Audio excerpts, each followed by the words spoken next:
Xitoy saqchilari bu yil 5-oyning 29-kuni Beijingdan tutib kelgan film ishlaguvchi Akram Nurmuhammad 27-oktyabr kuni sotqa chiqarilgan. U sotda o'zining so'roq jarayonida qiyin qistoqqa ilinganligini va yolg'on iqror berishga majburlanganligini degan. Akram Nurmuhammadning ahvolini biladiganlarning muajiratdagi gazeti oshkorlashicha, Akram Nurmuhammad 27-oktyabr kuni Urumchi o'rta xalq sud mahkamasida sotqa chiqarilgan. U terrorlik faoliyatini tashkillash va Sharq Turkiston bo'lgunchi tashkilotiga qatnashish degan jinoyatlar bilan ayblangan. Akram Nurmuhammad sudda o'zi haqidagi ayblashlarni rad qilib, "Men qorong'u uyda 20 kun tutib turildim va qiyin qistoqqa elindim. Men Turkiyadagi cheg'imda hech qanday terrorlik tashkilotga yoki hech qanday siyosiy faoliyatga qatnashmadim" degan. Uyg'urlarning majburiy emgakka selinish masalasi yaqinqi yillardan buyon xalqaro jamiyatning eng muhim masalalarining biriga aylandi. Chunki Xitoyning yer shari ishlab chiqarish sohasidagi monopolligi Xitoy mahsulotlarining butun dunyoni qoplashini keltirib chiqardi. Natijada taraqqiy qilgan arab dunyosi tabiiy Xitoy mahsulotlarining eng kuchli iste'mol bozoriga aylandi.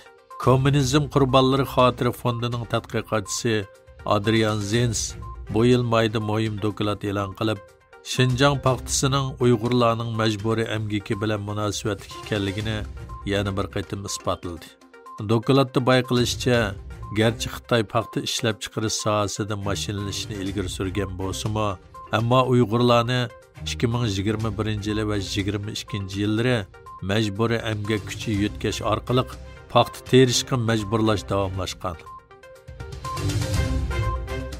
Xitoy yaqinqi mezgillarda Sharq Turkistonni xitoylashtirish razil plani bo'yicha davomlashayotgan Şinjan yaxshi joy nomidagi saxta tashviqotni texmi kuchaytirayotgan bo'lib, bu qitim Qozog'iston, O'zbekistonda naqshi usul, she'r, surat shaklidagi cho'ng tipli teatr Şinjan yaxshi joy nomli adabiyot san'at kechiligi o'tkazishni boshlagan.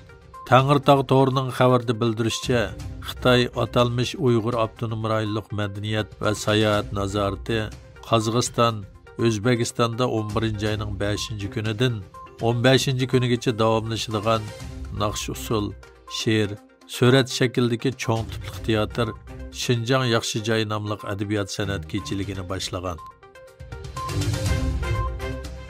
Amerika Moliya ministri Janet Yellen Amerikaning Xitoydan ayrilish orzusining yo'qligini ta'kidlab, iqtisodimizni butunlay ayirish davlatimiz va dunyo uchun iqtisodiy ofat bo'ladi dedi.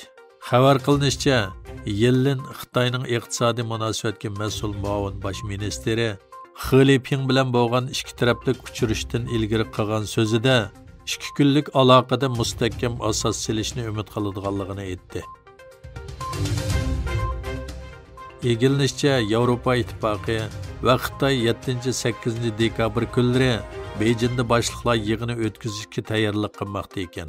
Ta'minlangan uchurlarga qaraganda, Yevropa ittifoqi komiteti raisi Ursula von der Leyen va Yevropa kengashining raisi Charles Michel 4 yildan keyin Beijing hukumati bilan tunji qitim yuzturani uchrashishga qatnashdi ekan.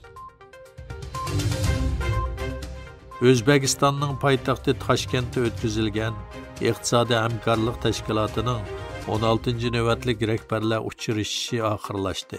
O'zbekiston prezidenti Shavkat Mirziyoyev sohibxonlik qilgan boshliqlar yig'iniga Turkiya prezidenti Erdo'g'an, Ozarbayjon prezidenti Ilham Aliyev, Eron prezidenti Ibrohim Raisi, Pokistonning vaqtli bosh ministri Anvarullah Kakar, Tojikiston prezidenti Imom Ali Rahmon, Qirg'iziston prezidenti Sadir Jafarov, Turkmanistondan Sardar Berdimuhammadov va Qozog'iston bosh ministri Alixan Ismoilov qatnashgan.